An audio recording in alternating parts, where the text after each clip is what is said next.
फिल्मी किस्से बाय राकेश में आज आपको बताएंगे कि कहां से रेखा की अमिताभ के साथ गहरी दोस्ती शुरू हुई। जया भादुड़ी और रेखा के बीच कैसा रिश्ता था। जया भादुड़ी रेखा से उम्र में 6 साल बड़ी हैं। अपनी पहली फिल्म से जया भादुड़ी पर अच्छी एक्ट्रेस होने का टैग लग गया था। रेखा को अपनी एक्टिंग की काबिलियत साबित करने में कई साल लग गए। आप जानते ही हैं कि रेखा का शुरू का जीवन कैसा था। जिसने वो एपिसोड नहीं देखा है, इस लिंक पर क्लिक करके देख सकता है। कुछ फिल्मों में काम करने के बाद रेखा ने जुहू बीच अपार्टमेंट में अपना फ्लैट खरीद लिया था। ये 1972 की बात है। तब रेखा 18 साल की थी। उसी अपार्टमेंट में जया भादुड़ी भी रहती थी, इसलिए अक्सर आमना सामना हो जाता था। उनकी अच्छी जान पहचान हो चुकी थी, जो बहुत अच्छी दोस्ती में बदल चुकी थी। रेखा प्यार से जया को दीदी भाई कहती थी। बहुत बार समय बिताने के लिए रेखा जया के घर चली जाती। बहुत बार जया भादुड़ी रेखा को समझाती कि अपने करियर और लाइफ के बारे में सीरियस हो जाओ। जया के घर पर ही रेखा की पहली बार अमिताभ बच्चन से मुलाकात हुई थी। अमिताभ जया के बॉयफ्रेंड थे। ये वो समय था जब अमिताभ सफलता से दूर थे और सिर्फ एक ही इंसान उनका हौसला टूटने नहीं देता था, वो थी जया भादुड़ी। जया भादुड़ी अमिताभ की ताकत बनी रहीं। इतना ही नहीं, जब भी जहां भी मौका मिलता जया फिल्म निर्माताओं को कहती कि अमिताभ को लेकर फिल्म बनाएं, अमिताभ को काम दें। महमूद की बायोग्राफी लिखने वाले ऑथर हनीफ जवेरी ने बताया था कि अमिताभ और महमूद के भाई अनवर बहुत अच्छे दोस्त थे। अनवर अक्सर उन लोगों को लॉन्ग ड्राइव पर ले जाते थे। अनवर कार चलाते, अमिताभ और जया उसके साथ आगे की सीट पर बैठ जाते। पिछली सीट पर रेखा बैठी होती थी। सारे रास्ते ये लोग बातें करते जाते। उन्हीं दिनों एक इंटरव्यू के दौरान जया भादुड़ी ने रेखा के बारे में कह दिया कि रेखा अपने आप को सीरियसली नहीं लेती हैं। बात सच्ची थी और जया भादुड़ी ने एक कंसर्न जताते हुए कही थी, पर रेखा को यह बात पसंद नहीं आई। 1973 में अमिताभ और जया की फिल्म जंजीर रिलीज हुई। उसकी सफलता ने क्या क्या चेंज किया, ये आप सब जानते हैं। अमिताभ और जया ने शादी करने का फैसला कर लिया और 3 जून 1973 को शादी कर ली। इस शादी में रेखा को नहीं बुलाया गया। इस बात से रेखा को बहुत बड़ा झटका लगा। रेखा ने कहा, मैं जया को अपनी बड़ी बहन मानती थी। जया मुझे कोई सलाह देती थी तो सीरियसली मैं उसकी बात सुनती थी, पर मुझे लग रहा है कि जया तो हर अरे गहरे को सलाह देती हैं। उसको लोगों पर डोमिनेट करने की आदत है, वो भी तब तक जब तक उसको सूट करे। हम दोस्त थे, कितना समय साथ में बिताते थे। मैं सेम बिल्डिंग में रहती हूँ, फिर भी जया ने मुझे अपनी शादी में नहीं बुलाया। निर्देशक दुलाल गुहा ने एक फिल्म शुरू की, दो अनजाने, जिसमें अमिताभ और रेखा को साथ में साइन किया गया।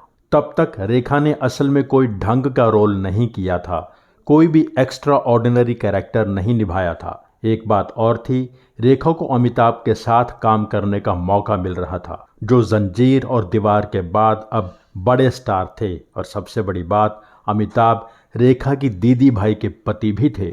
अमिताभ की पंक्चुअलिटी इंडस्ट्री में मशहूर हो चुकी थी। सही टाइम पर सेट पर आना, तैयार होना, डायरेक्टर के साथ सीन डिस्कस करना, समझना और पैकअप के बाद बिना समय खराब किए अपने घर लौट जाना। जैसे अमिताभ का डिसिप्लिन मशहूर था, वैसे ही रेखा का इनडिसिप्लिन भी मशहूर था। रेखा के बारे में मशहूर था कि वो फिल्म का सेट छोड़कर कहीं भी कभी भी घूमने चली जाती थी।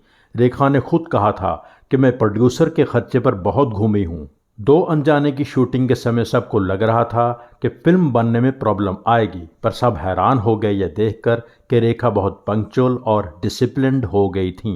ये वो समय था जब रेखा अमिताभ को हर रोज़ काम करते देखती, उनके साथ काम करती, उन्हें ऑब्जर्व करती। रेखा ने अब तक कोई भी ऐसा इंसान नहीं देखा था जिसने रेखा को इतना प्रभावित किया हो। अमिताभ का ऐसा असर हुआ था रेखा पर कि रेखा ने सबको हैरान करते हुए सुबह 6 बजे सेट पर पहुंचना शुरू कर दिया था। दो अनजाने की शूटिंग कलकत्ता में हुई थी। अमिताभ शहर से बहुत अच्छी तरह वाकिफ थे। अमिताभ 1962 से 1969 तक कलकत्ता में ही रहे थे, पर रेखा कलकत्ता के बारे में कुछ नहीं जानती थी। ग्रैंड होटल में वो लोग ठहरे हुए थे। शूट के बाद सब लोग काफ़ी समय साथ में बिताते थे। अमिताभ कलकत्ता के बारे में अपनी पुरानी यादें बताते। अमिताभ और प्रेम चोपड़ा के साथ कई बार रेखा भी घूमने चली जाती थीं। 1976 में दो अनजाने रिलीज हुई। फिल्म बहुत बड़ी हिट नहीं हुई पर कामयाब फिल्म थी। रेखा के काम की पहली बार तारीफ हुई।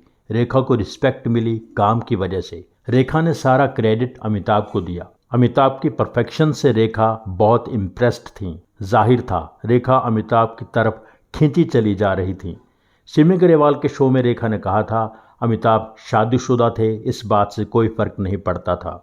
मैं इस इंसान के साथ जुड़ना चाहती थी। मैं उसका घर नहीं तोड़ना चाहती, पर मैं उस इंसान के एहसास के साथ जीना चाहती हूँ। अमिताभ का ऐसा असर हुआ था रेखा पर कि रेखा ने अपनी लैंग्वेज पर काम करना शुरू कर दिया था। खूबसूरत दिखने के लिए अपनी फिटनेस और खाने पीने पर ध्यान देना शुरू कर दिया था। रेखा प्योर वेजिटेरियन बन गई, योगा शुरू कर दिया था। रेखा ने मीना कुमारी के मेकअप मैन राम दादा को हायर कर लिया था। जब तक राम दादा जिंदा रहे, रेखा के मेकअप मैन रहे। रेखा ने हर बार यही कहा कि अमिताभ की वजह से ही मैंने अपने आप को इतना बदला है, बेहतर किया है। अमिताभ ही मेरी इंस्पिरेशन रहे हैं। खून पसीना, अलाप, ईमान धर्म तीनों फिल्में 1977 में आईं। तीनों में अमिताभ और रेखा साथ काम कर रहे थे। ईमान धर्म में रेखा की जोड़ी शशि कपूर के साथ थी। मीडिया अमिताभ और रेखा की नज़दीकियों की बात करने लगा था। प्रकाश मेहरा ने कहा था कि अमिताभ ने ही रेखा को सिखाया कि कैसे बात करनी है, कैसे वॉक करनी है, अपने आप को कैसे प्रेजेंट करना है। अमिताभ ने रेखा को कल्चर दिया। रेखा को एहसास हुआ कि अगर उसे इस आदमी के साथ चलना है, दिखना है, तो अपना स्टैंडर्ड ऊंचा करना होगा। अमिताभ की वजह से रेखा एक एक्ट्रेस और एक लेडी के रूप में बेहतर होती चली गई। रेखा अमिताभ के प्यार में दीवानी हो रही थी। वो भूल गई थी कि उसकी माँ की किस्मत उसकी किस्मत का दरवाज़ा खटखटा रही थी। अमिताभ की पत्नी तो रेखा की दीदी भाई जया भादुड़ी थी, जो अब जया बच्चन हो चुकी थीं।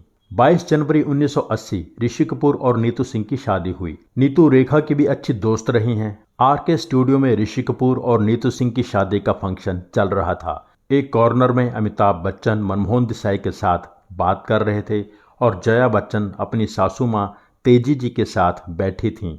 रेखा की सेंसेशनल एंट्री हुई। सबकी आंखें रेखा की तरफ घूम गईं। रेखा के बालों में सिंदूर नजर आ रहा था। मीडिया का ध्यान उस तरफ ही लग गया। बातें होने लगीं कि क्या रेखा ने शादी कर ली है, किससे की है, किसके नाम का सिंदूर रेखा ने अपनी मांग में सजाया है। रेखा की नज़र बार बार अमिताभ की तरफ जा रही थी। अमिताभ के हाथ में चोट लगी थी, इसलिए पट्टी बंधी हुई थी। रेखा को एरोबिक्स और बेहतर डाइट के बारे में गाइड करने वाली रेखा की डॉक्टर दोस्त स्नेहलता पांडे भी वहां मौजूद थीं। रेखा ने स्नेहलता को साथ लिया और हिम्मत करके अमिताभ के पास पहुंच गईं। दोनों में फॉर्मल बातचीत हुई। सबकी नज़रें जाहिर है उसी तरफ थीं। जया बच्चन के चेहरे पर दुख और आंख में आंसू भी मीडिया ने देखे। थोड़ी देर बाद रेखा वहां से चली गई। मीडिया को उस शाम बहुत मसाला मिल गया। बाद में रेखा ने बताया था कि रेखा एक शूट से सीधे वहां आ गई थी। शूट में लगाया मेकअप और सिंदूर हटाना वो भूल गई थी। 2 मई 1980 धर्मेंद्र हेमा की शादी हो गई। बिना अपनी पहली पत्नी को तलाक दिए धर्मेंद्र ने धर्म बदलकर हेमा से शादी कर ली थी। इस बात से रेखा का हौसला बढ़ गया था। कहा जाता है कि रेखा ने अपनी दोस्त स्नेहलता पांडे से कहा था कि अब मेरा भी रास्ता निकलेगा। अमिताभ रेखा के रिश्ते के बारे में जया बच्चन ने साफ साफ कहा था कि दुनिया जो कहती है कहने दो। अमिताभ ने मेरे साथ कमिटमेंट की है। अगर मेरी पीठ पीछे वो कुछ करते हैं तो ये उनकी प्रॉब्लम है, उन्हें इसी के साथ जीना होगा। घर में माहौल खराब होने की बात पर अमिताभ ने एक बार कहा था कि हमारे केस में डिवोर्स कभी नहीं होगा। मैं हिंदुस्तानी हूँ। मेरी फर्स्ट क्लास चॉइस थी जब जया को मैंने जीवन साथी चुना था। ये इकलौती स्टेटमेंट है जो अमिताभ ने इन तीनों से जुड़े किस्से के बारे में दी है। इसके अलावा अमिताभ ने इस सब के बारे में कभी कुछ नहीं कहा। रेखा ने कहा था कि जया ने मुझे डिनर पर बुलाया था। रेखा ने कहा था कि जया को अमिताभ रेखा के रिश्ते की कोई चिंता नहीं थी। जया की नज़र में महज ये एक मौज मस्ती का रिश्ता था, पर अब जया को लग रहा था कि बात कुछ ज़्यादा है। डिनर के बाद जब रेखा जया से विदाई लेने लगी तो जया ने कहा था कि मैं अमित को नहीं छोड़ूंगी, चाहे कुछ भी हो जाए। जया ने अमिताभ को कह दिया था कि अब रेखा के साथ कोई फिल्म नहीं करोगे। ये बात अमिताभ फिल्म प्रोड्यूसर्स को कहने लगे थे कि मेरे साथ रेखा को कास्ट मत करना। रेखा ने कहा, जब मैंने इस बारे में अमिताभ से बात करने की कोशिश की तो अमिताभ ने कहा, इस बारे में मैं एक शब्द भी नहीं बोलूंगा, मुझसे पूछना भी मत। रेखा ने कहा, मुझे इस बात से बहुत गहरी चोट पहुंची जब अमिताभ ने मेरे साथ काम करने से इनकार कर दिया। ऐसे ही हालात थे और यश चोपड़ा ने इन्हें भी कैश करने का प्लान बनाया। इन तीनों को कास्ट करके बहुत ही शानदार स्क्रिप्ट एक्स्ट्रा मैरिटल अफेयर पर one of the best film सिलसिला बनाई। सिलसिला से जुड़ी बहुत सी अनसुनी बातें आपको जल्द ही इस चैनल पर अलग एपिसोड में मिल जाएंगी। अनफॉर्चुनेटली फिल्म फ्लॉप हो गई। कुली के सेट पर अमिताभ को चोट लग गई। जब अमिताभ हॉस्पिटल में थे तो रेखा को वहां जाने की इजाज़त नहीं थी। फिर भी किसी तरह हॉस्पिटल के उस कमरे के बाहर तक रेखा पहुंच गई जिसमें अमिताभ थे। वहीं खड़े होकर रेखा ने भगवान से अमिताभ के लिए प्रार्थना की। उज्जैन के महाकालेश्वर मंदिर में जप करवाया। नंगे पैर तिरुपति मंदिर तक चढ़कर गईं। ये वो समय था जब असल में अमिताभ रेखा से बहुत दूर हो गए। रेखा की जिंदगी में मुकेश अग्रवाल कैसे आए, कैसे शादी हुई, उस शादी का दर्दनाक अंत क्यों हुआ, इस पर जल्द ही एक एपिसोड आपको इस चैनल पर मिलेगा। सारी जानकारी यासिर उस्मान की book Rekha the untold story से ली गई है। हमारी फिल्म इंडस्ट्री की इस तरह की रियर इन्फॉर्मेशन और लेसर नोन फैक्ट्स के लिए ये चैनल देखते रहिए। एपिसोड लाइक करना ना भूलें। Thank you so much.